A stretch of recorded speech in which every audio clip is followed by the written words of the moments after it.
Hello बच्चों, आज हम इस लेक्चर में स्टडी करेंगे आरएमएस वैल्यू कैलकुलेट करना अल्टरनेटिंग करंट की। लास्ट लेक्चर में हमने देखा था कि किस तरीके से हम जब करंट की एवरेज वैल्यू निकालते हैं। ठीक है, तो एवरेज वैल्यू जब हमने निकाली थी तो हमने देखा था फुल साइकिल के लिए इसकी एवरेज वैल्यू 0 आई थी, पर हमने देखा इसके पास में इफेक्ट तो है। ठीक है, करंट की हम जो देखते हैं, पावर भी हम देखते हैं, जिससे बल्ब चलता है, पंखा हमारा चलता है, तो हम पावर देखते हैं कि एसी के पास में पावर है। जब चलता है तो हीट, मतलब हम किसी भी अपरेटस को टच करके देखते हैं तो गर्म भी लगता है, इसका मतलब हीट भी प्रोड्यूस कर रहा है। इसका मतलब अल्टरनेटिंग करंट के इफेक्ट तो हैं। ठीक है, पर एवरेज वैल्यू क्योंकि 0 आती है तो मैथ्स में एक दूसरा तरीका होता है हमारे पास निकालने का एवरेज। ऐसी चीजें जिनका मैग्नीट्यूड इक्वल हो और अपोजिट नेचर की हो, अगर हम उनका एवरेज निकालते तो वो एवरेज हमेशा 0 आ जाता है। ठीक है, तो ऐसी चीजों का एवरेज दूसरे तरीके से निकाला जाता है और उसी तरीके को हम बोलते हैं रूट मीन स्क्वायर। ठीक है, तो ये जो रूट मीन स्क्वायर वाला जो हमारा तरीका है, इस रूट मीन स्क्वायर में हमें क्या करना होता है, सबसे पहले जो भी वैल्यू हमें गिवन है, ठीक है, हम उसका स्क्वायर करते हैं। स्क्वायर करके हम उसका मीन निकाल लेते हैं और मीन निकालने के बाद में उसका रूट कर देते हैं। तो स्क्वायर करने के बाद में जब हम उस वैल्यू को ऐड करके एवरेज निकालते हैं तो देखिए फिर वो 0 नहीं आता है उसका एवरेज। ठीक है, पर्टिकुलर जो भी वैल्यू है वो कुछ वैल्यू आती है और फिर हम उसका रूट निकाल लेते हैं। ठीक है, ताकि हमें जो भी एवरेज, जो अप्रोक्सीमेट रिजल्ट है उसका, ठीक है ना, ओरिजिनल वैल्यू हमें मिल जाए। तो हम इस लेक्चर में आरएमएस वैल्यू ही निकालेंगे। सबसे पहले अल्टरनेटिंग करंट की आरएमएस वैल्यू क्या है, किस तरीके से हम कैलकुलेट करते हैं। ठीक है, तो इस लेक्चर में हम स्टडी करेंगे RMS value of alternating current. ठीक है, इस लेक्चर में हमें फाइंड आउट करना है RMS value of alternating current. ठीक है, RMS value of alternating current निकालने के लिए हमें सबसे पहले क्या करना है कि जो भी हमने करंट लिया है, ठीक है ना, जैसे हमें इसकी आरएमएस वैल्यू निकालनी है, आई की आरएमएस वैल्यू। ठीक है, तो हमें क्या करना होगा, सबसे पहले आई का स्क्वायर करना होगा। ठीक है, फिर उसका एवरेज निकाल लेंगे। एवरेज को सपोज मैं बार से डिनोट कर रहा हूँ, ठीक है ना, और फिर हम इसका क्या ले लेंगे, रूट। तो ये हो गई इसकी रूट मीन स्क्वायर वैल्यू। ठीक है, रूट मीन स्क्वायर वैल्यू निकालेंगे हम। तो देखो सबसे पहले हम क्या करते हैं इसके अंदर कि हमें आरएमएस वैल्यू जब कैलकुलेट करनी है करंट की, तो हम सबसे पहले क्या करते हैं, इसका जो स्क्वायर करके और जो भी वैल्यू है इसका मीन निकाल लेते हैं। लास्ट में हम इसका रूट कर देंगे तो हमारे पास में रिजल्ट हमारा आ जाएगा। ठीक है, तो हम इसकी वैल्यू निकालना भी स्टार्ट करते हैं, इसकी आरएमएस वैल्यू। तो सबसे पहले हम क्या करते हैं, आई का स्क्वायर करके उसका रूट ले लेते हैं। ठीक है ना, आई का स्क्वायर करके उसका एवरेज वैल्यू निकाल लेते हैं। सबसे लास्ट में हम रूट ले लेंगे। ठीक है, तो अब हम इसे कैलकुलेट करते हैं। तो देखो बच्चों, हम इसको लिखेंगे I R M S is equal to, ठीक है, अब हम सबसे पहले क्या निकाल लेते हैं, देखो आई का स्क्वायर। ठीक है, तो हम इसकी कैलकुलेशन स्टार्ट करते हैं। सबसे पहले इसका एक एवरेज अपन निकाल लेते हैं एक साइकिल के लिए, कंप्लीट साइकिल के लिए। ठीक है, फिर उसके बाद में हम इसका रूट ले लेंगे। तो देखो बच्चों, सबसे पहले हम क्या करेंगे, इसके अंदर ये मिटा देता हूं मैं एक बार। हम सबसे पहले इसका स्क्वायर करके एवरेज वैल्यू फाइंड आउट कर लेंगे। ठीक है, तो हम सबसे पहले फाइंड आउट करते हैं आई स्क्वायर। ठीक है, इस वैल्यू को फाइंड आउट हम कैसे करेंगे, 0 से t इंटीग्रेशन हमने किया। ठीक है ना, और इंटीग्रेशन करने के बाद हम क्या करेंगे, यहाँ पे ये हमारा हो जाएगा i is equal to I not square sine square omega t. ठीक है ना, omega t d t upon में हम इसको करेंगे डी टी 0 से t। ठीक है, ठीक है, क्योंकि देखो हम जानते हैं यहाँ पे कि i इज इक्वल टू हमारा क्या होता है, आई नॉट। ठीक है, तो अब हम इसकी अगर एवरेज आरएमएस वैल्यू कैलकुलेट करेंगे तो देखो बच्चों, इसकी तो हम कर सकते हैं इजीली। आई स्क्वायर को हम बाहर निकाल लेते हैं तो हमारे पास बचेगा आई स्क्वायर। ठीक है, ये तो हम बाहर ले लेते हैं और यहाँ पे हमने निकाला 0 से t और sign square omega t d T. ठीक है, अपन में इसका इंटीग्रेशन देखो बच्चों हम करेंगे तो dt का इंटीग्रेशन t आएगा। ठीक है ना, dt का इंटीग्रेशन t आएगा और फिर t माइनस 0 करेंगे तो t आ जाएगा हमारे पास। तो इसका इंटीग्रेशन तो हम निकाल लेते हैं। ठीक है ना, ये हमारे पास कितना आएगा, t आएगा। ठीक है, इसको हमने टी सॉल्व किया, upper limit minus lower limit किया तो हमारे पास टी आ जाएगा। अब देखिए जब भी हम किसी स्क्वायर की टर्म का इंटीग्रेशन करते हैं, ठीक है ना, तो इस ऑर्डर में हमारे पास इंटीग्रेशन पॉसिबल नहीं होता, तो हम इसको कन्वर्ट करते हैं इसके फॉर्मूला के अंदर। ठीक है, तो हम सबसे पहले इसके फॉर्मूला के अंदर इसको कन्वर्ट करते हैं, फिर उसके बाद में हम इसका इंटीग्रेशन करेंगे। ठीक है, तो साइन स्क्वायर, ठीक है, साइन स्क्वायर को मैं लिख सकता हूँ, ये साइन स्क्वायर जो omega T, sign square omega T की जगह मैं लिख सकता हूँ 1 minus cos 2 omega t upon 2। ठीक है ना, क्योंकि साइन स्क्वायर थीटा क्या होता है हमारा 1 माइनस कोस 2 थीटा अपॉन 2। तो इस तरीके से मैं इसको लिख सकता हूँ। ठीक है ना, फर्स्ट ऑर्डर में आ जाएगी, फिर इसका इंटीग्रेशन हम कर पाएंगे। ठीक है, तो इसकी जगह देखिए मैं नेक्स्ट स्टेप में क्या करता हूँ, यहाँ पे मैंने लिखा, अब मैं इसकी जगह इसका फॉर्मूला पुट कर देता हूँ, तो मेरे पास आएगा आई स्क्वायर। ठीक है, और यहाँ पे मैंने पुट किया 0 से t, और इसकी जगह मैंने लिख दिया 1 माइनस कोस 2 ओमेगा टी। ठीक है ना, कोस 2 थीटा अपॉन 2। ठीक है, ये लिख दिया मैंने। और अब इसका जो हमें dt तो करना है बच्चों, ठीक है, और अपॉन में तो हमारा जो भी था t, ठीक है ना, वो तो हमारा है ही, तो मैं इसके नीचे लिख देता हूँ अपॉन में t। ठीक है, तो यहाँ तक बच्चों हमारे पास आ गया है। अब नेक्स्ट स्टेप में हम क्या करते हैं, देखो ये जो हमारे पास है टर्म, इसका हम इंटीग्रेशन कर लेते हैं और फिर उसके बाद में हम इसकी लिमिट पुट करेंगे। ठीक है, तो देखो बच्चों हमने यहाँ पे ये जो बाहर था इसको तो लिखा आई स्क्वायर अपॉन टी, और यहाँ पे हमने इसका इंटीग्रेशन किया। ठीक है ना, तो देखिए इंटीग्रेशन डी टी इसका होगा, सबसे पहले तो हम बड़ा ब्रैकेट बना लेते हैं, ये डी टी इंटीग्रेशन होगा, 1 से मल्टीप्लाई होकर डी टी बनेगा, तो 0 से t, और माइनस हमें इंटीग्रेशन करना होगा 0 से t। ठीक है ना, और हमें इंटीग्रेशन किसका करना है, कोस 2 ओमेगा कोस, और ये बनेगा 2 ओमेगा t।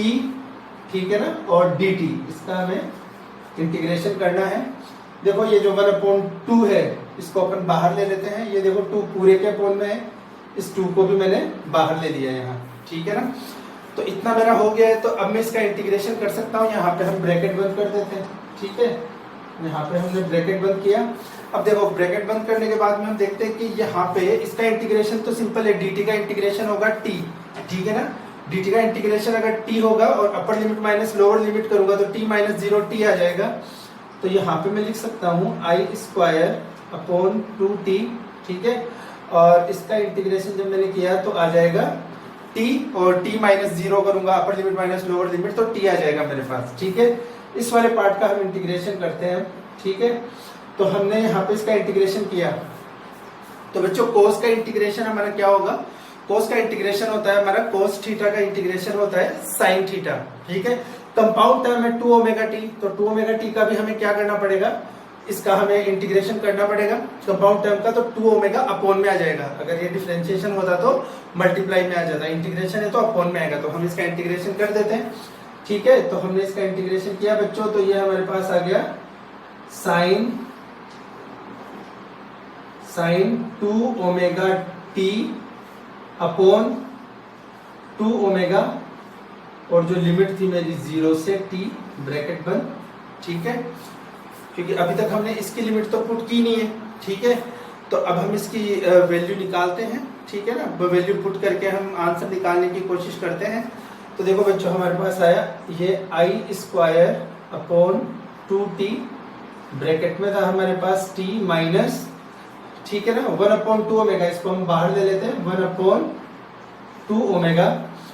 तो अब हमें लिमिट रखनी है बच्चों। ठीक है ना, upper limit minus lower limit करनी है, तो हम इसका कर देते हैं। देखो ये यहाँ पे हम लिखते हैं साइन, ठीक है ना, 2। ठीक है, अब देखो बच्चों यहाँ पे हम ओमेगा की वैल्यू पुट कर सकते हैं। ठीक है ना, ये मैं आपको इधर बताता हूँ क्योंकि थोड़ा लंबा स्टेप है, इस वाले स्टेप को हम इधर कंटिन्यू करते हैं इस साइड में। ठीक है, तो अब हम इसकी लिमिट पुट करके इसको सोल्व कर लेते हैं। तो देखो यहाँ के बाद आप देखो इधर हम इसको कैलकुलेट करते हैं बच्चों, तो ये हमने यहाँ से मिटा दिया और इसको यहाँ पे कैलकुलेट करते हैं। ये आप उतार लीजिए, स्क्रीनशॉट ले लीजिए इसका। अब हम इसको कैलकुलेट करते हैं, तो देखो किस तरीके से होगा ये सॉल्व।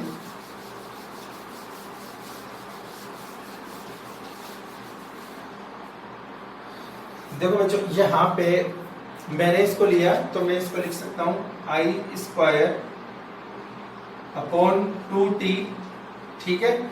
वहां पे मेरे पास बचा t और माइनस, ठीक है। अब मेरे पास आया साइन 2 ओमेगा टी, तो मैंने आपको क्या बोला 1/2 ओमेगा तो मैं बाहर ले लूंगा और साइन 2 ओमेगा टी का करूंगा। तो देखो मैं साइन, तो मैं लिख सकता हूँ 2 ओमेगा की जगह में क्या लिखूंगा 2 पाई अपॉन टी, और जो t है इसकी जगह अपर लिमिट क्या है बच्चों इसकी t, ठीक है ना।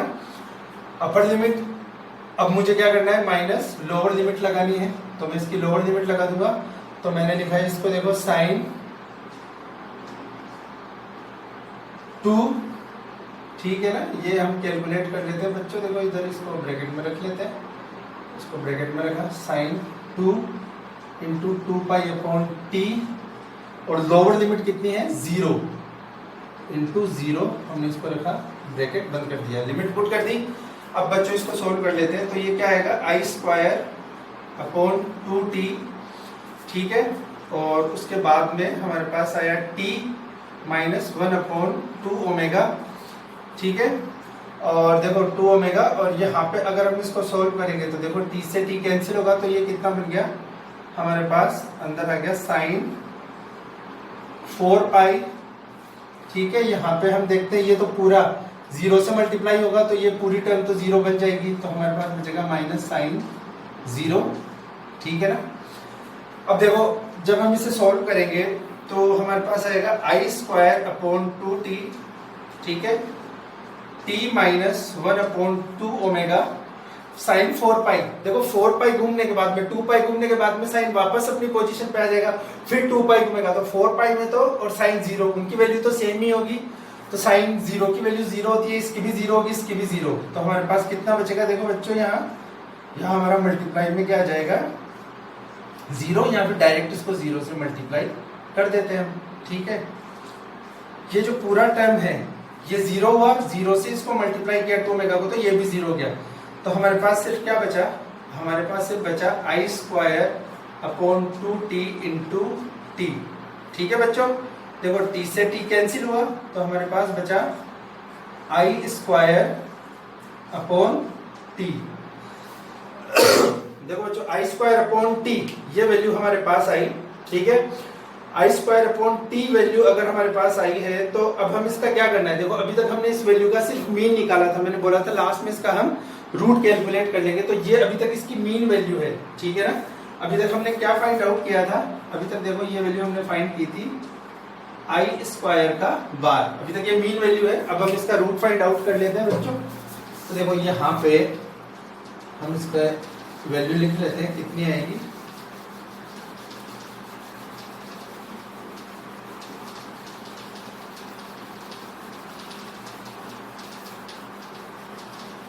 देखो तो बच्चों हम इसकी वैल्यू लिखते हैं, हमारे पास आई। अब अगर हमें इसकी आरएमएस वैल्यू निकालनी है आईआरएमएस, तो हमें क्या करना होगा आई स्क्वायर की जो वैल्यू है इसका हमें निकालना होगा रूट, ठीक है ना। तो अब हम इस वैल्यू का रूट कैलकुलेट करेंगे, तो हमारे पास आ जाएगा आईआरएमएस, और वैल्यू हमारे पास आई थी आई स्क्वायर अपॉन टी, तो हम इसकी जगह पुट करेंगे, ठीक है। तो हमने लिखा I square I not square upon sorry देखो टी से टी तो कट गया था हमारा, यहाँ पे आएगा 2 बच्चों, यहाँ पे अपना आएगा 2, देखो टी से टी कैंसिल हो गया 2, तो यहाँ पे हमारे पास आएगा आई स्क्वायर अपॉन 2। देखो आई आर एम एस अगर हमने कैलकुलेट किया तो आई नॉट स्क्वायर से रूट कैंसिल हुआ, तो बचा आई नॉट अपॉन रूट 2, ठीक है। आई नॉट अपॉन रूट 2 हमारा आ गया ये रिजल्ट। देखो यहाँ पे ये आरएमएस वैल्यू है और आई नॉट ये क्या है करंट की पीक वैल्यू, ठीक है, पीक वैल्यू है करंट की। और यहाँ पे देखो बच्चों पीक वैल्यू जब हमने कैलकुलेट की है तो 1/√2 इसकी वैल्यू अगर हम फाइंड आउट करते हैं तो आती है 1/√2 की वैल्यू 0.707। तो हम इसको इस तरीके से भी लिख सकते हैं I R M S is equal to 0.707 I naught, ठीक है। ठीक है। तो देखो यहाँ से हमें एक और चीज पता लग रही है कि जो आरएमएस वैल्यू होगी वो अपनी पीक वैल्यू की 70% होगी, ठीक है ना, 70.7% होगी अपनी पीक वैल्यू की, ठीक है। तो हम इसको ऐसे लिख सकते हैं I R M S is equal to 70.7% of I naught, अपनी पीक वैल्यू की 70.7% होगी आरएमएस वैल्यू। तो देखो इसका मतलब जो एवरेज वैल्यू होगी हमारी, एवरेज निकालने का हमने देखा आरएमएस वाला तरीका में यूज करना पड़ेगा, ठीक है ना, क्योंकि वैसे हम एवरेज निकालेंगे कंप्लीट साइकिल के लिए तो जीरो आएगा, आरएमएस के तरीके से आया। तो देखो जो भी हम आरएमएस वैल्यू निकालेंगे वो ओरिजिनल या जो पीक वैल्यू होगी, पीक वैल्यू का 70% होगी, ठीक है ना, 70% होगी। तो अब हम इससे कैलकुलेट कर सकते हैं इस रिलेशन से कि जो हमारे घरों में आता है, ठीक है ना, उस पीक करंट की वैल्यू कितनी होती है। तो देखो हम ये भी पता कर सकते हैं, या आप एक बार इसका स्क्रीनशॉट ले लीजिए, फिर मैं इसको मिटाऊंगा, ठीक है। फिर हम नेक्स्ट देखेंगे कि हमारे घरों में जो आता है उस करंट की पीक वैल्यू क्या है, ठीक है। उतार लिया आपने, देखो मैं मिटाता हूं। अब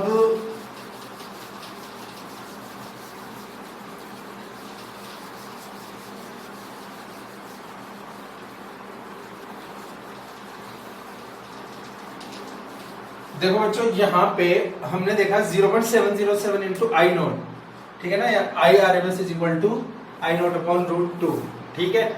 और हम जानते हैं कि V और I, V is equal to I R, हमने देखा है V is equal to I R. इसका मतलब क्या है कि जो हमारा वोल्टेज और करंट है वो तो प्रोपोर्शनल होता है एक दूसरे के।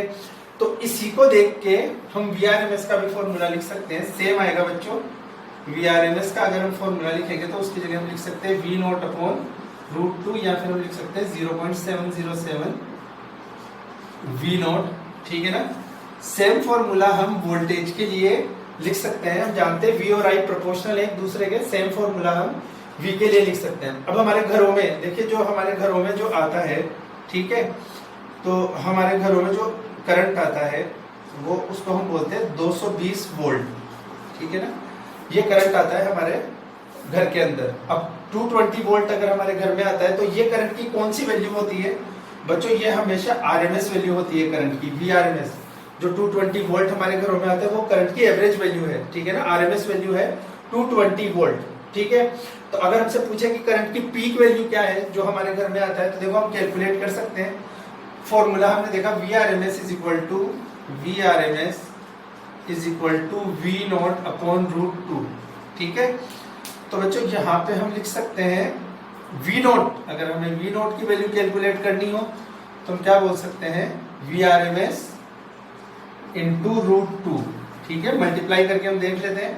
तो जो V नोट है, पीक वैल्यू है करंट वोल्टेज की, वो कितनी आएगी, 220 इंटू रूट 2 की वैल्यू, ठीक है ना। रूट 2 की वैल्यू कितनी होती है बच्चों, 1.414, ठीक है ना, ये होती है हमारी रूट 2 की वैल्यू। फाइंड आउट करेंगे तो V नोट आएगा हमारा 311 वोल्ट अप्रोक्स, ठीक है ना। यह है पीक वैल्यू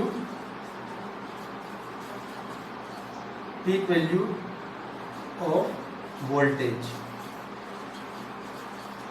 ठीक है ना। तो पीक वैल्यू जो वोल्टेज की है वो कितनी आएगी बच्चों, पीक वैल्यू ऑफ वोल्टेज हमारा आएगा 311 वोल्ट, ठीक है। तो हमने देखा कि हमारे घरों में जो करंट आता है तो हम उसकी एवरेज वैल्यू जो है वो होती है 220 वोल्ट, मैक्सिमम 311।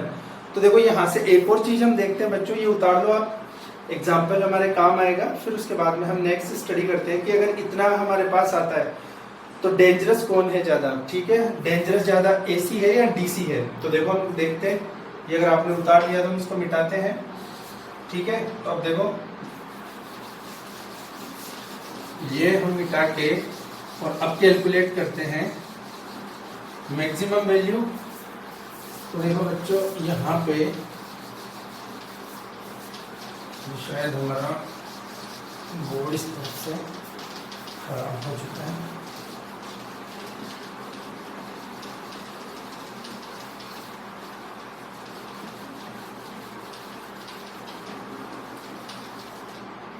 ठीक है बच्चों। तो अब देखो, अब हम क्या करते हैं कि हम देखते हैं कि डेंजरस कौन है ज्यादा, AC ज्यादा डेंजरस है या फिर DC, ठीक है। तो देखो यहाँ पे हम ग्राफ बनाते हैं AC का इस तरीके से। तो हमारा ग्राफ बना इस तरीके से, ठीक है, ये टाइम, ठीक है, और यहाँ पे मैं वोल्टेज मान लेता हूँ। ठीक है, तो देखो यहाँ पे हमने देखा कि ये मैक्सिमम वैल्यू ये यहाँ पे 311 वोल्ट जा सकती है। ठीक है ना, V इधर है तो ये V नॉट। ठीक है, यहाँ पे मैं देखूंगा अगर इसको टच करूं यहाँ पे तो ये आएगा -311। देखो ये आएगा वोल्ट, आएगा -311 वोल्ट। ठीक है ना, ये करंट की पीक वैल्यू है हमारे। तो देखो बच्चों, इस कंडीशन में हमारा करंट -311 से 311 +311 तक वेरी करेगा। तो डिफरेंस कितना हो गया, देखो -311 से 311 वोल्ट तक हमारा वोल्टेज जाएगा। तो इसका मतलब अगर मैं देखूं कि इन दोनों में डिफरेंस कितना है, इनकी पीक वैल्यू में डिफरेंस कितना है, तो बच्चों अगर मैं ये ऐड करूं तो ये आ जाएगा 622 वोल्ट। कि जो हमारा अल्टरनेटिंग करंट है वो कहां से कहां तक वेरी कर सकता है, 311 वोल्ट प्लस से -311 वोल्ट तक। तो हमने देखा कि 220 वोल्ट जो डीसी है उससे काफी डेंजरस हमारा अल्टरनेटिंग करंट है। तो वैल्यू के साथ हम देख सकते हैं। तो हमने देखा कि जो एसी है, ठीक है ना, वो ज्यादा डेंजरस होगा हमारे डीसी से। ठीक है, अब देखो बच्चों, इसके बाद में एवरेज वैल्यू हमने आरएमएस वैल्यू जो निकाली है, तो इसके बाद में हम एक और चीज देखते हैं। इसको मैं मिटा दूं, आप उतार लीजिए इसको।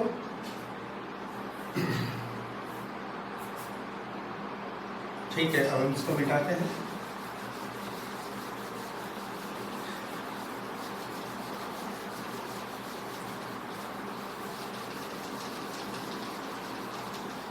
तो देखो, कल हमने बच्चों डिस्कस किया था कि जो एसी है, ठीक है ना, जो अल्टरनेटिंग हमारा करंट है, अल्टरनेटिंग करंट है और जो डायरेक्ट करंट है, ठीक है ना, दोनों के बीच में कुछ डिफरेंस हमने देखा कि है।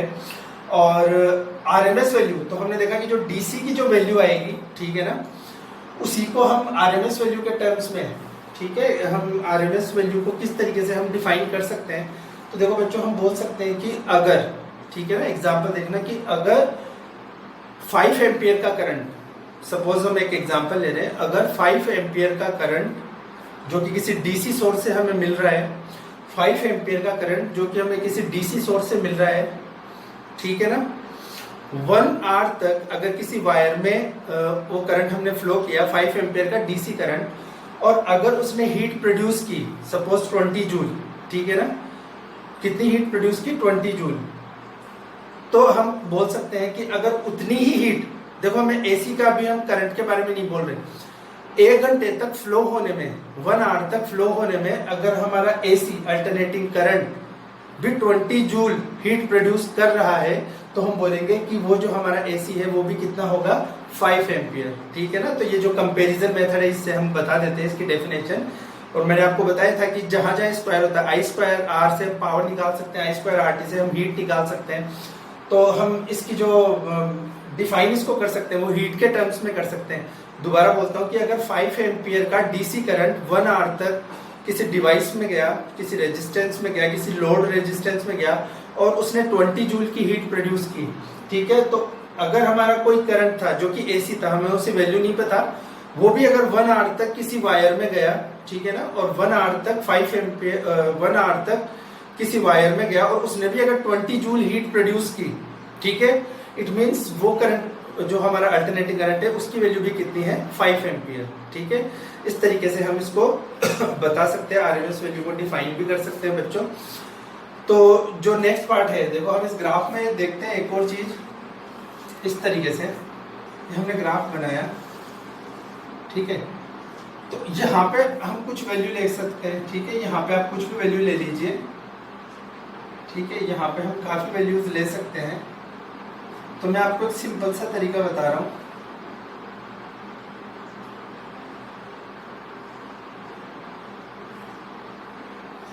यहाँ पे कुछ भी वैल्यूज ले लीजिए, सपोज 2, 4, 6, 8, 10, ठीक है ना, यहाँ पे ले लीजिए 10, फिर यहाँ पे 8, 6, 4, 2, 0, ठीक है ना, इस तरीके से आप वैल्यूज ले लीजिए।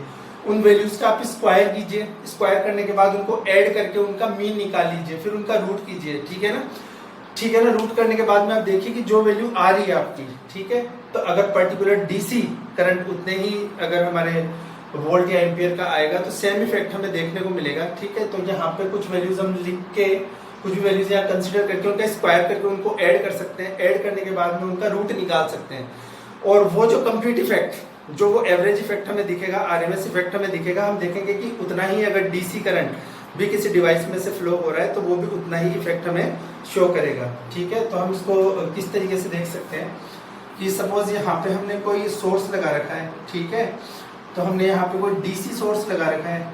ठीक है, तो हम यहाँ पे लिख देते हैं डीसी सोर्स। ठीक है, ये डीसी सोर्स हम मान लेते हैं कि ये हमने कोई यहाँ पे लोड कनेक्ट कर रखा है, रेजिस्टेंस। तो हमने यहाँ पे सपोज कोई बल्ब लगा रखा है। ठीक है, कोई बल्ब हमने यहाँ पे लगा रखा है और इसका रेजिस्टेंस हम मान लेते हैं 2 ओम। ठीक है ना, यहाँ पे सपोज करंट आया 5 एम्पियर और ये डीसी सोर्स है 10 वोल्ट का। ठीक है, इस केस में बच्चों अगर हमने पावर निकाली तो पावर का हमारा फॉर्मूला क्या होता है, P = VI। तो 10 × 5 कितना आ जाएगा, 10 × 5 ये कितना आएगा हमारे पास 50 वोल्ट। ठीक है, तो ये सेम इफेक्ट दिखाएगा हमारे अगर आरएमएस वैल्यू जो है। ठीक है ना, आरएमएस वैल्यू अगर हम एसी सोर्स की बोले, इसकी जगह अगर मैं एसी सोर्स लगाऊं तो वो सेम इफेक्ट आएगा। किस तरीके से, देखो यहाँ पे मैंने अगर एसी सोर्स लगाया है, ठीक है, इसको मैं बोलूंगा एसी सोर्स। ये भी एसी सोर्स है 10 वोल्ट। ठीक है, यहाँ पे हमने कोई लोड रेजिस्टेंस लगा रखा है। ठीक है, सपोज हमने बल्ब लगा रखा है, बल्ब लगा रखा है, ये 2 ओम का रेजिस्टेंस है। सपोज अभी करंट इस डायरेक्शन में, देखो एसी है, करंट की डायरेक्शन तो चेंज होगी। अभी अपन मान रहे इस डायरेक्शन में है और करंट है 5 एम्पियर। तो इस केस में ये जो 10 वोल्ट है वो इसकी आरएमएस, अगर वीआरएमएस वैल्यू है इसकी 10 वोल्ट वीआरएमएस वैल्यू हमारे सोर्स की है। तो देखो अगर मैं पावर निकालूंगा तो वी आई आरएमएस, ठीक है ना, वी आई निकालूंगा तो मेरे पास कितना आएगा, ये V R M S into I, तो ये आएगा 50 वोल्ट। ठीक है ना, तो सेम पावर डिसिपेट होगी। तो हम बोल सकते हैं कि अगर 10 वोल्ट का डीसी करंट, 10 वोल्ट का डीसी करंट हमने डीसी वोल्टेज अगर कहीं अप्लाई किया है, पोटेंशियल डिफरेंस और 5 एम्पियर का करंट फ्लो हो रहा है 2 ओम के रेजिस्टेंस में से, तो जो पावर डिसिपेट होगा वो होगा 50 वोल्ट। इसी तरीके से अगर हमने देखा कि वीआरएमएस, अगर किसी एसी सोर्स की जो एवरेज वैल्यू या हम आरएमएस वैल्यू बोले वो अगर 10 वोल्ट है, 5 एम्पियर का करंट वो भी फ्लो कर रहा है, 2 ओम का रेजिस्टेंस सेम हमने लगा रखा है, तो हमने देखा वो भी पावर डिसिपेट करेगा 50 वोल्ट। ठीक है ना, तो हमने यहाँ से देखा कि इस केस के अंदर ये जो डीसी की 10 वोल्ट वैल्यू है और ये जो वैल्यू 10 वोल्ट वीआरएमएस है, ये दोनों वैल्यूज इक्वल है। ठीक है ना, ये डीसी की वैल्यू और ये वीआरएमएस वैल्यू इक्वल है। अदरवाइज तो हम देख सकते हैं कि करंट की वैल्यू चेंज हो रही है, 2 4 फिर उसके बाद में 6 8 10 फिर 8 6 4 2 0, इस तरीके से हमारे करंट की वैल्यू बदल रही है। पर हमने अगर उसकी एवरेज वैल्यू या RMS value root mean square value, average देखो हम बार बार में क्यों बोल रहे हैं, किसका एवरेज, अल्टरनेटिंग करंट का एवरेज आरएमएस वाले तरीके से ही हम कैलकुलेट करते हैं। तो अगर इसका वीआरएमएस 10 वोल्ट है जो कि इसकी एवरेज वैल्यू हम मानते हैं या रूट मीन स्क्वायर वैल्यू हम मानते हैं, तो वो सेम इफेक्ट दिखाएगा इस 10 वोल्ट के डीसी के इक्वल। ठीक है ना, हमने देखा दोनों केस में 50 वोल्ट पावर डिसिपेट आ रहा है। अदरवाइज तो हम यहाँ पे 10 वोल्ट लिख नहीं सकते क्योंकि जो भी है देखो ये चेंज होगा 0 2, ठीक है ना, ये बार बार चेंज हो रहा है। ठीक है, तो हमने देखा ये हमारा अल्टरनेटिंग करंट जो है उसकी आरएमएस वैल्यू निकालने का तरीका, और ये आरएमएस वैल्यू के जो कुछ फैक्ट है मैंने आपको बताया। ठीक है, और देखो बच्चों इसमें हम क्या देख सकते हैं, इसके अंदर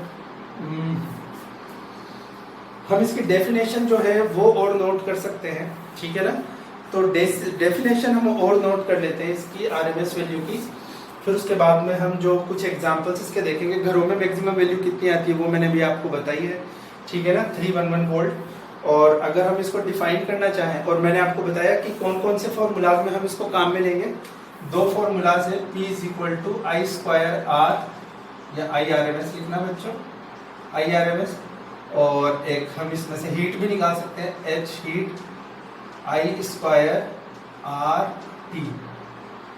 जहां भी स्क्वायर होगा वहां हमें पता है कि जो माइनस टर्म होगी वो माइनस टर्म का स्क्वायर करने के बाद में तो अगर हम उसका एवरेज निकाल सकते हैं। ठीक है ना, माइनस का अगर हम स्क्वायर कर देंगे तो जहां भी स्क्वायर है उन फॉर्मूलाज से, तो मतलब हम पावर डिसिपेट एसी सर्किट में कितनी कैलकुलेट कर सकते हैं, हीट कितनी डिसिपेट हुई निकाल सकते हैं। सिंपल अगर हम एवरेज निकालना चाहेंगे तो हम देखते हैं प्लस माइनस का होने की वजह से जीरो आ जाता है, ठीक है ना। ये कुछ बेसिक बातें हो गई। अब हम इसको डिफाइन करते हैं, ठीक है। तो देखो इसको डिफाइन करने का तरीका, ये आप उतार लीजिए एग्जांपल, फिर हम इसको डिफाइन करते हैं। आरएमएस वैल्यू को उतार लिया आपने, तो हम देखो अब इसकी डेफिनेशन लिखते हैं आरएमएस वैल्यू की।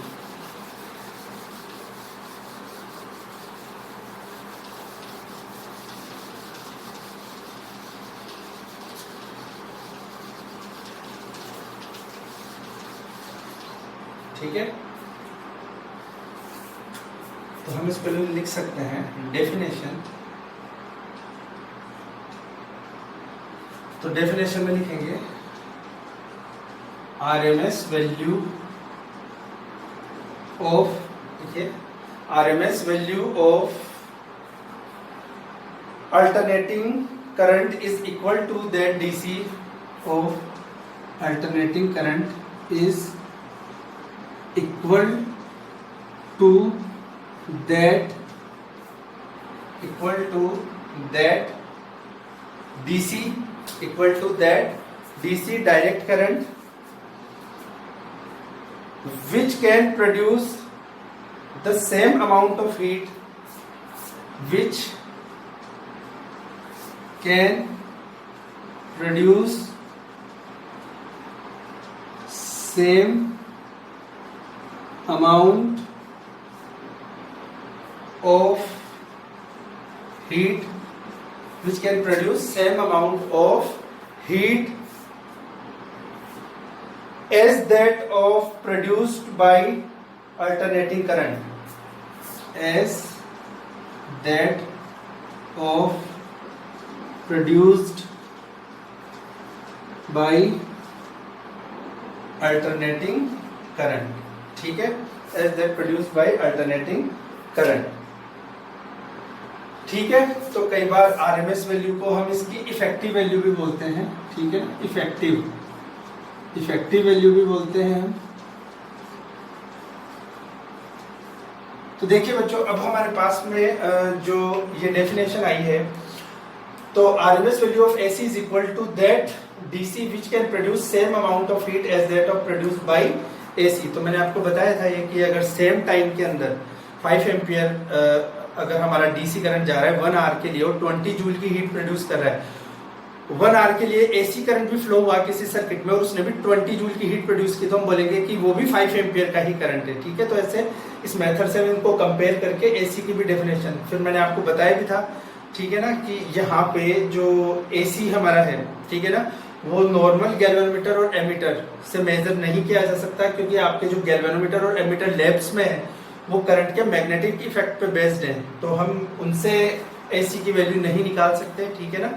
तो एसी किन चीजों से मेजर किया जा सकता है, तो हम लिख सकते हैं AC can be measured by, किनसे मेजर किया जा सकता है, तो हम यहां लिख सकते हैं हॉट कॉइल गैल्वेनोमीटर मीटर, ठीक है ना, हॉट कॉइल गैल्वेनोमीटर और एमीटर, ठीक है। तो इस तरीके से हम एसी को मेजर करते हैं, हीटिंग इफेक्ट पे इसको मेजर किया जा सकता है। नॉर्मल जो गैल्वेनोमीटर हमारी लैब में मैग्नेटिक इफेक्ट पे है वो इसको मेजर नहीं कर सकते हैं, ठीक है। तो ये देखो आरएमएस वैल्यू के हमने देखा कुछ एग्जांपल्स, ठीक है ना। आरएमएस वैल्यू की हमने डेफिनेशन देखी, आरएमएस वैल्यू हमने कैलकुलेट की, ठीक है ना। और यहाँ पे कुछ एडवांटेज और डिसएडवांटेज भी हम इसमें लिख लेते हैं, ठीक है ना। एसी और डीसी के कुछ एडवांटेज तो मैंने आपको इंट्रोडक्शन के अंदर बताए थे, लेक्चर का जब इंट्रोडक्शन दिया था, कि एसी को ज़्यादा दूर तक सेंड किया जा सकता है, ठीक है ना। लॉसेस कम होते हैं ज़्यादा दूरी तक सेंड करने में, डीसी को सेंड करने में लॉसेस ज़्यादा है। ट्रांसफॉर्मर से इसका जो वोल्टेज है, ठीक है ना, एसी का जो वोल्टेज है वो चेंज किया जा सकता है इजीली, जबकि डीसी को हम इजीली चेंज नहीं कर सकते हैं। देखिए चोक कॉइल एक और आएगी हमारे पास, आगे हम स्टडी करेंगे। तो चोक कॉइल जो है उससे हम जो एनर्जी का लॉस हो रहा है हमारे सर्किट के अंदर, ठीक है ना, तो चोक कॉइल की हेल्प से हम उसको कम कर सकते हैं, पर चोक कॉइल वो एसी के अंदर इफेक्ट करती है, डीसी के अंदर हम उसको नहीं कर सकते हैं ऑपरेट, ठीक है। तो ये हम जानते ही हैं कि यूनिडायरेक्शनल है, ये डीसी और एसी दोनों डायरेक्शन में जा सकती है। तो ये कुछ आपको बेनिफिट जो है इन दोनों के अंदर ये भी ध्यान रखने हैं, दोनों के एडवांटेज भी है, डिसएडवांटेजेस भी है। लेफ्ट में तो हम डीसी ही यूज करते हैं, कम ही करंट हमें चाहिए होता है, और हमने ये भी देखा कि एसी ज़्यादा डेंजरस है डीसी से। तो लगभग बेसिक जो है हमारा हाफ वैल्यू हमने लास्ट लेक्चर में निकाली थी, एवरेज वैल्यू, ठीक है ना। हाफ साइकिल के लिए एवरेज वैल्यू हमने निकाली, फुल साइकिल के लिए, ठीक है ना, एवरेज वैल्यू निकाली। आज हमने आरएमएस वैल्यू कैलकुलेट की, उसका एक्सप्रेशन फाइंड आउट किया, और यहाँ पे एक्सप्रेशन फाइंड आउट करने के अलावा हमने उसकी डेफिनेशन भी लिखी, कौन सी डिवाइस उसको मेजर करती है। 311 वोल्ट उसकी मैक्सिमम पीक वैल्यू है, जो हमारे घरों में करंट आता है 622 वोल्ट तक वो वेरी कर सकता है, डेंजरस से ज्यादा डीसी से, ठीक है। इतना हमने याद रखा। तो अब हमें एक और फॉर्मूला याद रखना होगा, उसके बाद में हम कुछ एग्जांपल्स भी इसके कर सकते हैं, ठीक है। तो देखो इसको हम मिटा लेते हैं, तो इसको देखो उतार लिया आपने, तो अब हम इसको मिटाते हैं और कुछ एग्जांपल्स करते हैं किस तरीके से कैलकुलेट करना है, ठीक है। देखो बच्चों,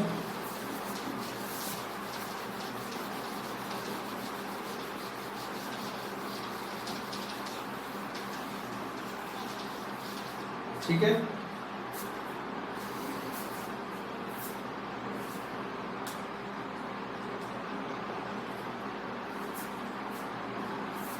तो हमसे क्वेश्चन नंबर 1 बोला है, find RMS value of current,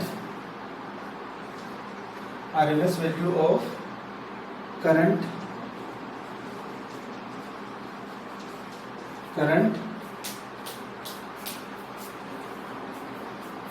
for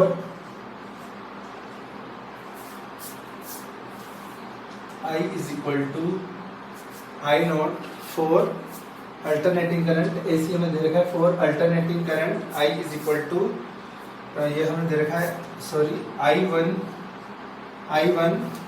और ये हमें दे रखा है cos omega t plus I2, ठीक है ना, और ये हमें दे रखा है sin ओमेगा t, ठीक है। तो बच्चों देखो, हमें ये कैलकुलेट करना है कि इसकी आरएमएस वैल्यू फाइंड आउट करनी है। तो आरएमएस वैल्यू के लिए हमने क्या करना होता है, सबसे पहले हम वैल्यू का स्क्वायर करके उसका एवरेज निकाल लेते हैं, ठीक है ना। वैल्यू का स्क्वायर करके उसका एवरेज कैलकुलेट कर लेते हैं, और लास्ट में फिर हम उसका रूट ले लेते हैं, तो वैल्यू हमारे पास आ जाती है, ठीक है ना। उसी तरीके से हम इसको भी कैलकुलेट करेंगे बच्चों।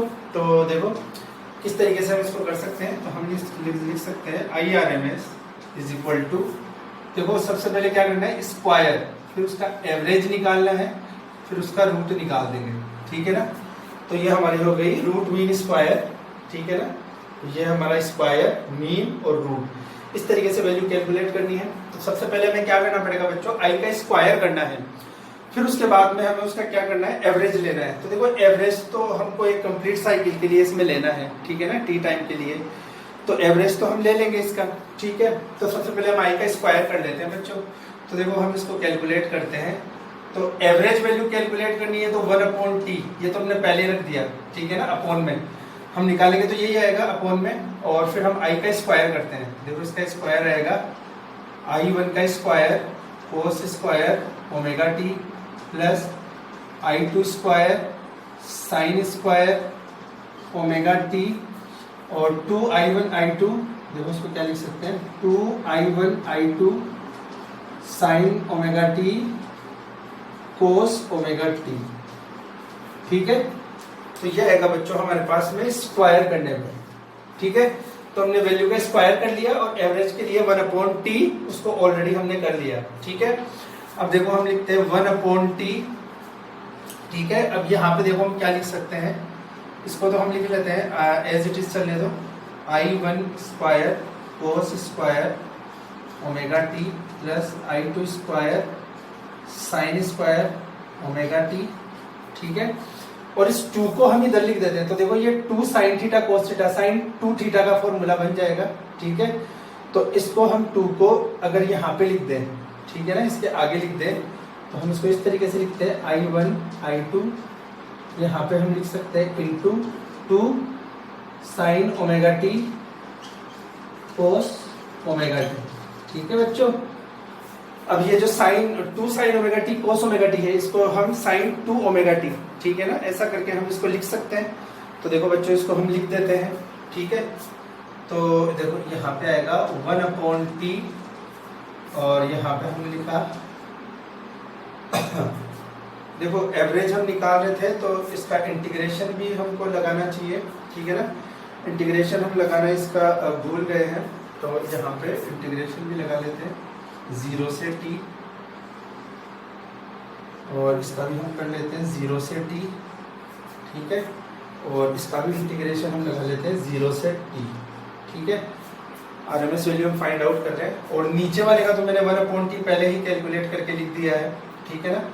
तो यहाँ पे हम इसका देखो बच्चों, यहाँ पे 0 से t, देखो हमने कैलकुलेट किया 0 से t, और इसको भी हम फंक्शन को लिख देते हैं 0 से t, ठीक है।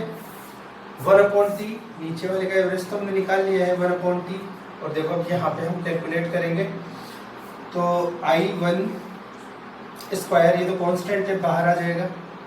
देखो बच्चों, अंदर बचेगा I1 स्क्वायर, ठीक है।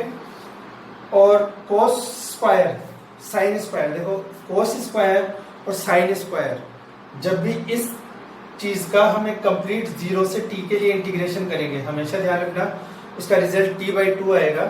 ये मैं आपको पहले ही बता देता हूँ, 0 से t, अगर कोस स्क्वायर ओमेगा t का हम करें, या फिर I2 स्क्वायर में बाहर निकाल लेता हूँ, साइन स्क्वायर ओमेगा t 0 से t, ठीक है, प्लस I1 I2 बाहर निकाल लेता हूँ मैं, ठीक है, और इसका इंटीग्रेशन करता हूँ 0 से t, इसको मैं बोल देता हूँ साइन 2 ओमेगा t, ठीक है ना।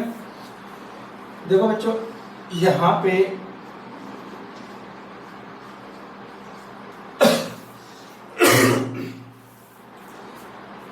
जब भी स्क्वायर का टर्म होगा कोस और साइन के अंदर, एक कंप्लीट साइकिल के लिए उनका एवरेज हम अलग से कैलकुलेट कर सकते हैं, ठीक है। अभी मैंने तरीका आपको बताया था इसको कैलकुलेट करने का, स्क्वायर वाली टर्म को, ठीक है ना। अभी हमने कैलकुलेट किया था साइन स्क्वायर को 1 माइनस कोस 2 थीटा/2। तो अगर हम इसको कंप्लीट साइकिल के लिए कैलकुलेट करते हैं, तो जब भी स्क्वायर की टर्म है कोस और साइन के अंदर, तो उसका एक साइकिल के लिए एवरेज t/2 आता है, हमेशा याद रखना है।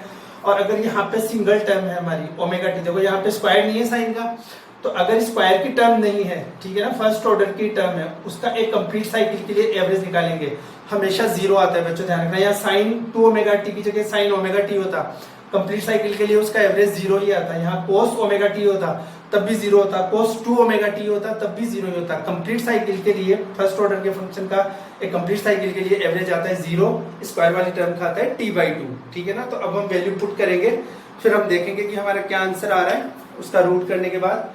तो देखिए, मैं इसको, आपने उतार लीजिए एक बार, फिर मैं इसको मिटाता हूँ, ठीक है। अगर आपने उतार लिया है तो देखो, अब हम इसको मिटा देते हैं। तो बच्चों हमारे पास आया, ये तो हमारे पास क्या निकाल रहे थे, आई का स्क्वायर, अभी हमने रूट नहीं किया इसका, ठीक है ना, आई स्क्वायर का रूट निकाल रहे थे हम, ठीक है।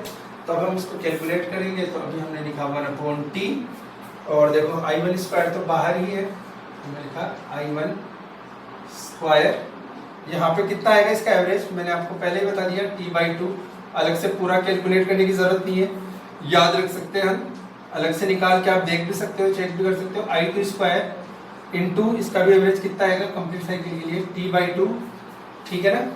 और ये तो 0 आएगा, इसका एवरेज 0 से मल्टीप्लाई होकर ये तो 0 हो जाएगा पूरा, ठीक है। तो हमारे पास जो टर्म आई बच्चों, वो क्या आई, क्या लिख सकते हैं हम, देखो I स्क्वायर, ठीक है ना, और यहाँ पे भी t है, यहाँ पे भी t है, ठीक है ना। तो हम यहाँ पे इसको, अच्छा नीचे 1/t है, हम इसको लिख सकते हैं 1/t into I square, sorry I1 square plus I2 square upon 2, ठीक है ना, इंटू टी। देखो बच्चों टी से टी कैंसिल होगा, ठीक है, टी से टी कैंसिल होगा तो हमारी जो वैल्यू आएगी, रिक्वायर्ड वैल्यू क्या आएगी वो हम देख लेते हैं। तो हमारी वैल्यू आएगी बच्चों I1 square plus I2 square upon 2, ठीक है ना। हमें क्या करना है बच्चों, इसका एवरेज निकालना है। ये तो हमने I स्क्वायर की वैल्यू, अभी तो मीन निकाला है, अब हमें इसकी वैल्यू कैलकुलेट करनी है, ठीक है ना। तो हम इसका रूट लेंगे,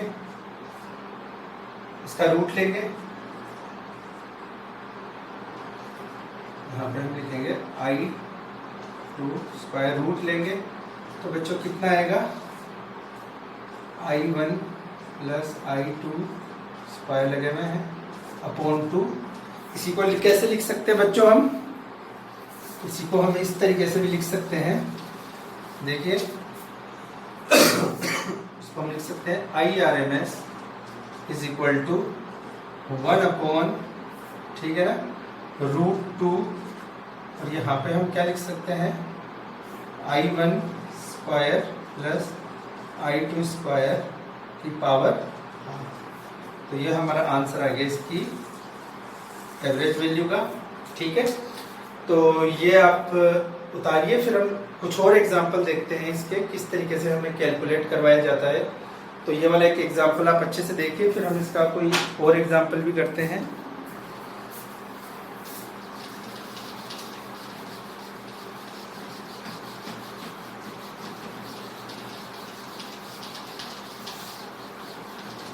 बोर्ड साइड में से खराब हुआ है हमारा थोड़ा, तो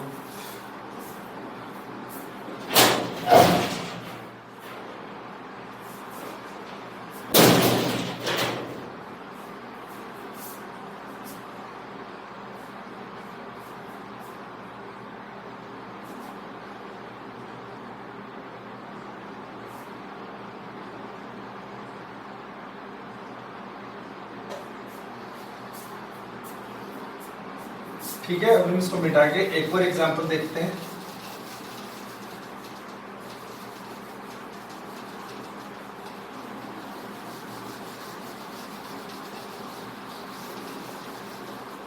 ठीक है, तो देखो बच्चों इस एग्जांपल में हमें दे रखा है कि जो हमारे करंट की इक्वेशन है, ठीक है ना, आई की हमें एक इक्वेशन दे रखी है, क्वेश्चन नंबर 2 में दे रखा है I इज इक्वल टू, ठीक है ना, क्वेश्चन में हमें गिवन है 1.5 साइन, ठीक है, और उसके बाद में हमें दे रखा है पाई टी,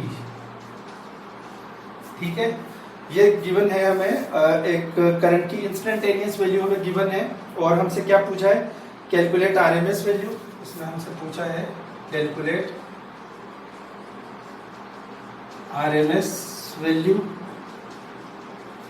सेकंड हमसे पूछा है इसके अंदर कैलकुलेट मीन वैल्यू, पूछा है कैलकुलेट मीन वैल्यू, ठीक है, और हमसे पूछा है calculate instantaneous value, calculate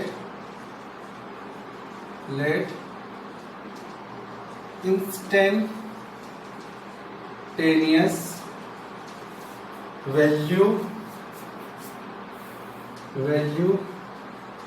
of, देखिए ऑफ, ये करंट के लिए हमें पूछा है, ये भी करंट के लिए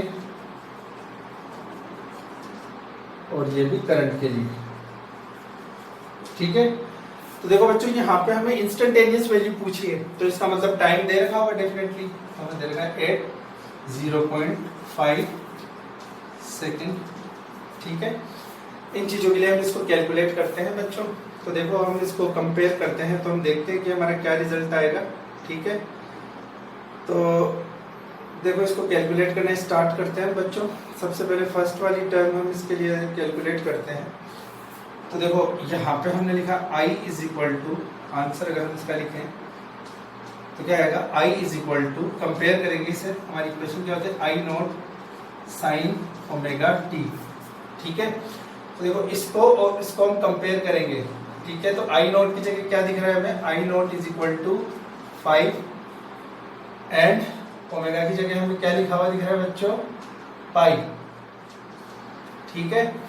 इक्वेशन से हमने कंपेयर कर लिया, ओमेगा की जगह में पाई लिखा हुआ दिख रहा है और आई नॉट की जगह हमें 1.5 लिखा हुआ दिख रहा है, ठीक है।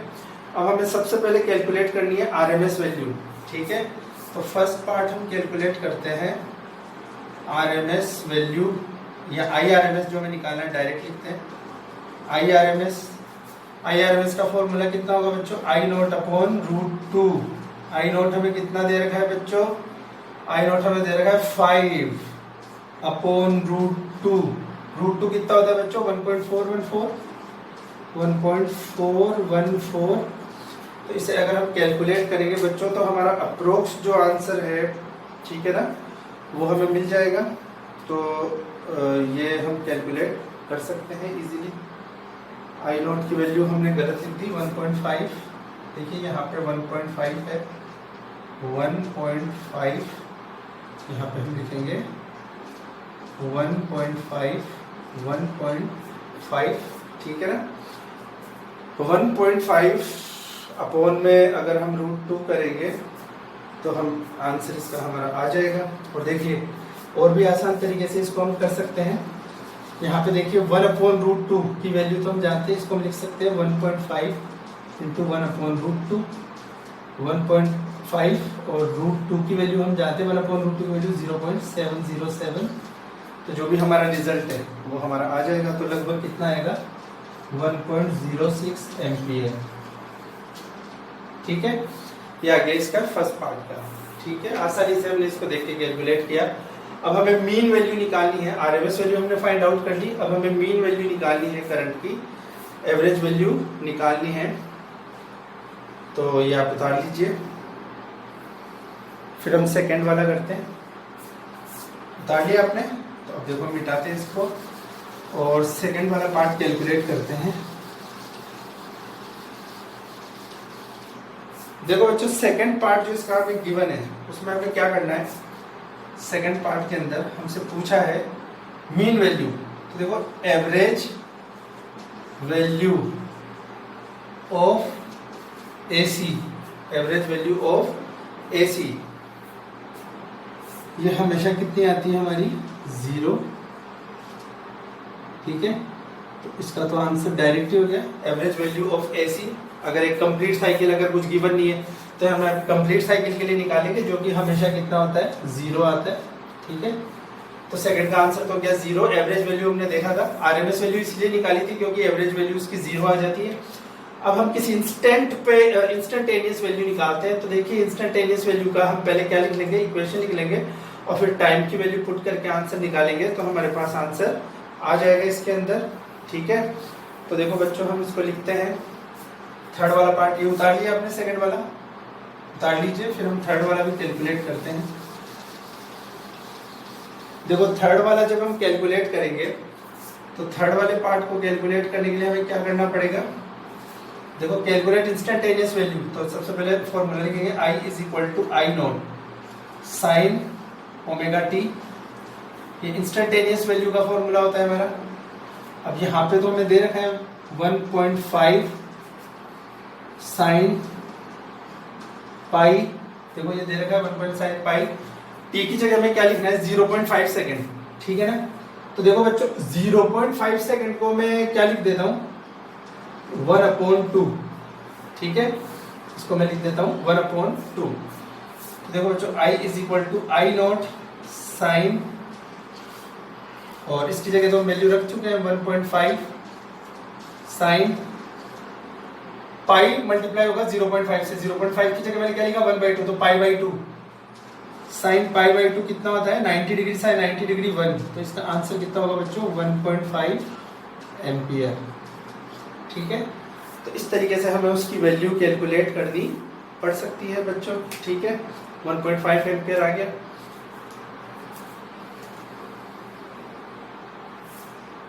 तो आ लीजिए फिर एक और एग्जांपल करते हैं हम इसके बाद में, अगर आपने उतार लिया है तो।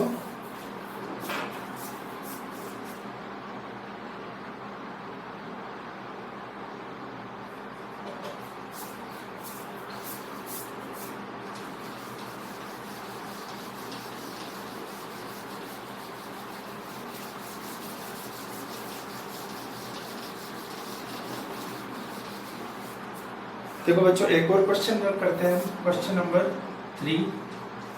ठीक है, क्वेश्चन नंबर 3 इसमें हमें दे रखा है, देखो बच्चों क्या दे रखा है और क्या पूछा है।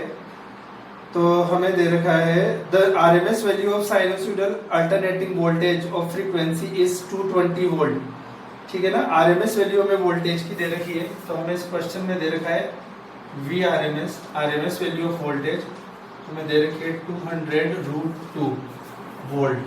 ठीक है, ये हमें दे रखी है। और इस क्वेश्चन में हमें क्या दे रखा है, RMS value of alternating voltage of frequency 50 hertz. हमें फ्रीक्वेंसी भी दे रखी है 50 हर्ट्ज एट 50 हर्ट्ज। ठीक है, फिर हमसे पूछा गया right the equation of instantaneous voltage. ठीक है, तो हमें इंस्टेंटेनियस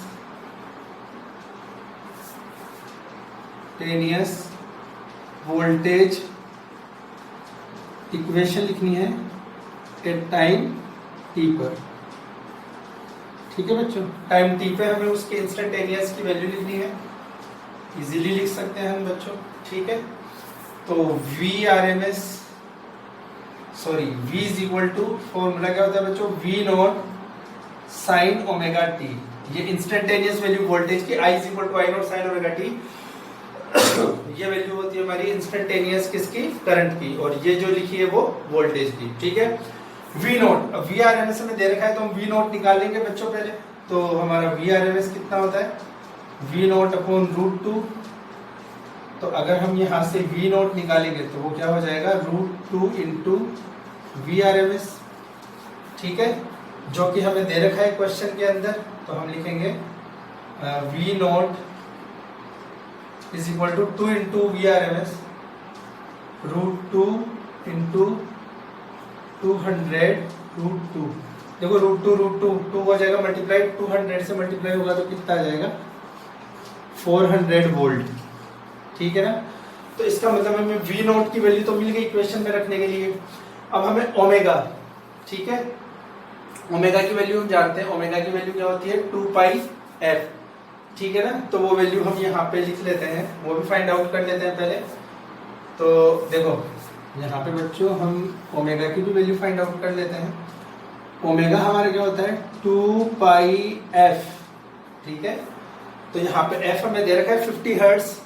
तो अगर हम इसे मल्टीप्लाई करेंगे तो ये हो जाएगा 2π इंटू 100, सॉरी ये हो गया 50, तो ओमेगा हमारा हो गया 100π। ठीक है, 100π आ गया हमारे पास। ओमेगा की भी वैल्यू हमने निकाल ली, यहाँ से हमने वी नॉट की भी वैल्यू निकाल ली। अब हमें इक्वेशन में रखनी है, इंस्टेंटेनियस वैल्यू के लिए इक्वेशन में रखनी है। ठीक है, तो अब यहाँ पे हम ये दोनों वैल्यू पुट करेंगे तो हमारी इक्वेशन आ जाएगी। तो हमारी इक्वेशन आएगी बच्चों v is equal to V naught की जगह 400, ये हमने लिख दिया। फिर उसके बाद में साइन, ठीक है ना, ओमेगा की जगह में क्या लिखना है 100π, और t जो है वो एज इट इज लिखना है। तो ये हमारी इक्वेशन बन गई बच्चों। ठीक है, तो इस तरीके से हम उसकी वैल्यू निकाल लेते हैं, नोट कर लीजिए। फिर नेक्स्ट एग्जांपल करते हैं हम।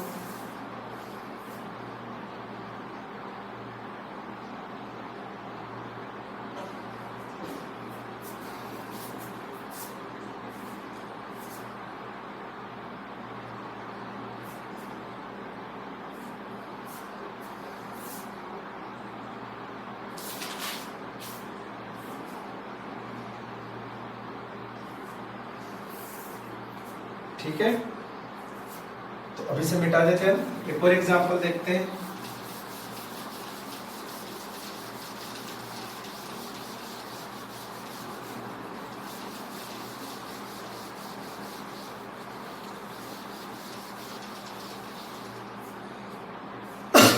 तो देखो बच्चों हमें पूछा है find the time taken by alternating current of frequency 50 hertz to reach its maximum value from 0।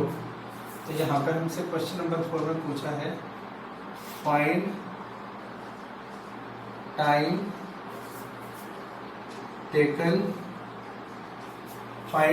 Taken by AC, ठीक है, ऑफ फ्रीक्वेंसी 50 हर्ट्ज 50 हर्ट्ज। और फिर आगे हमसे क्या पूछा है, टू रीच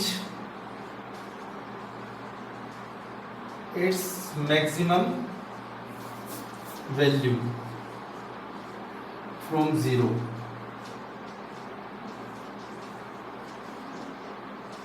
ठीक है ना, तो हमें 0 से मैक्सिमम वैल्यू तक। तो देखो बच्चों इसका ग्राफ हम देखते हैं। तो अल्टरनेटिंग करंट की देखो हमसे पूछा है कि किस टाइम के ऊपर वो अपनी मैक्सिमम वैल्यू पे जाएगा, तो हम कैलकुलेट कर सकते हैं। देखो यहाँ पे हमने देखा कि ग्राफ हमारा इस तरीके से बनता है। ठीक है, ये आई और ये हम जानते हैं टी टाइम। ठीक है, अब देखो बच्चों इस क्वेश्चन के अंदर यहाँ पे ये अपनी मैक्सिमम वैल्यू पे कब जाएगा, तो हम फंक्शन जानते हैं हमारा I is equal to I not sine omega T. Omega की जगह हम क्या लिख सकते हैं बच्चों, I not sine 2 pi upon T. ठीक है ना, इंटू टी। ठीक है, अब इस टी की जगह हम क्या लिख सकते हैं, देखो 0। ठीक है ना, यहाँ पे आएगा हमारा t/4, यह आएगा t/2। ठीक है, तो यहाँ पे देखो बच्चों किस तरीके से हम ये वैल्यू निकालते हैं। तो देखो ये अपनी मैक्सिमम वैल्यू कब अचीव करता है, तो यहाँ पे अगर मैं t की जगह t/4 लिखूं तो देखो बच्चों क्या होगा, ये यहाँ पे मैं लिखूं इसको t/4, तो t/4, तो t से t कैंसिल, 2 से, तो ये आ गया हमारा आई नॉट साइन π/2। और हमको पता है साइन π/2 पे अपनी मैक्सिमम वैल्यू हमेशा अचीव करता है साइन वाला फंक्शन। ठीक है, तो इसका मतलब जो है हमें ये वैल्यू जो टाइम है, तो हमसे पूछा है for time taken to reach its maximum value, तो ये t/4 टाइम पे अपनी मैक्सिमम वैल्यू को अचीव करता है। ठीक है ना, ये इक्वेशन में हमने रख के देख लिया। ठीक है, अब यहाँ पे अगर हमें टाइम निकालना है, टाइम हमें पता लग गया, तो हमें पता लग गया कि t is equal to time की जगह क्या लिखना है, t/4। ठीक है, t/4 हमारे पास आ गया। अब देखो बच्चों यहाँ पे हमें t नहीं पता, t हमें निकालना पड़ेगा। तो अगर हमें फ्रीक्वेंसी दे रखी है तो हम जानते हैं बच्चों कि ये तो आंसर हमें निकालना है, ये तो, पर हमें पता है f क्या होता है, 1/t। ठीक है ना, 1/t, तो यहां से हम t निकाल सकते हैं। t क्या हो जाएगा, 1/f, और 1/f कितना है हमारा, 1/50, 1/50। ठीक है, ये हमारा आ गया f की t की वैल्यू हमने निकाल ली। अब t की वैल्यू हम ऊपर पुट कर देंगे तो हमारा आंसर आ जाएगा। ठीक है, अगर t is equal to, t की जगह हमने लिखा 1/f, तो ये आ गया 1/50 इंटू 4 से मल्टीप्लाई होगा, t की जगह हमने लिखा 1/50, तो आ गया 1/200। ठीक है, और इसको सॉल्व करेंगे तो हमारे पास आएगा 0.005 सेकेंड्स। ठीक है, तो देखो बच्चों ऐसे अलग अलग हमें क्वेश्चन दे सकता है। हर टाइप का क्वेश्चन मैंने इस लेक्चर में लेने की कोशिश की है कि जो अभी तक के बेसिक क्वेश्चन हमारे पास आ चुके हैं हम उन्हें कैलकुलेट कर पाए। तो आप इनको देखिएगा, आरएमएस की थ्योरी प्लस ये सारे एग्जांपल्स। ठीक है, और चैनल को सब्सक्राइब करना मत भूलिएगा आप, ताकि जो भी मेरे लेटेस्ट वीडियो हो उनके अपडेट आपको मिलते रहे, उनके बारे में इंफॉर्मेशन आपको मिलती रहे। तो फिजिक्स बाय MKS चैनल है, आप उसको सब्सक्राइब कीजिए, वीडियो पसंद आया हो तो लाइक कीजिए।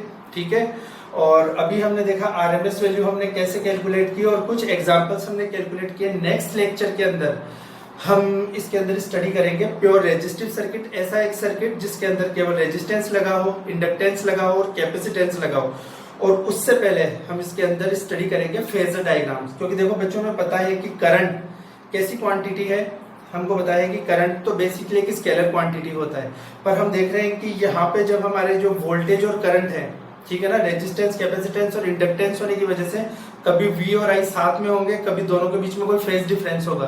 तो अगर उनके बीच में कोई एंगल का डिफरेंस है, मतलब कोई डायरेक्शन, अगर हम थीटा को डायरेक्शन माने, तो इसका मतलब हम इसको टेंसर क्वांटिटी भी बोल सकते हैं, या फिर हम बोलेंगे कि हमें उसका फेजर कैलकुलेट करना पड़ेगा।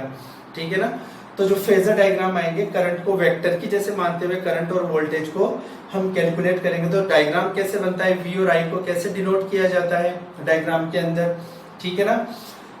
और उसके अलावा फिर उसके बाद में फेजर डायग्राम को स्टडी करने के बाद में हम कैपेसिटेंस, इंडक्टेंस और रेजिस्टेंस से जो सर्किट बनेंगे एसी के, और उनमें कितना फेज डिफरेंस होगा, उनका फेजर डायग्राम कैसा होगा, वो सब हम नेक्स्ट लेक्चर के अंदर स्टडी करेंगे। Thank you very much.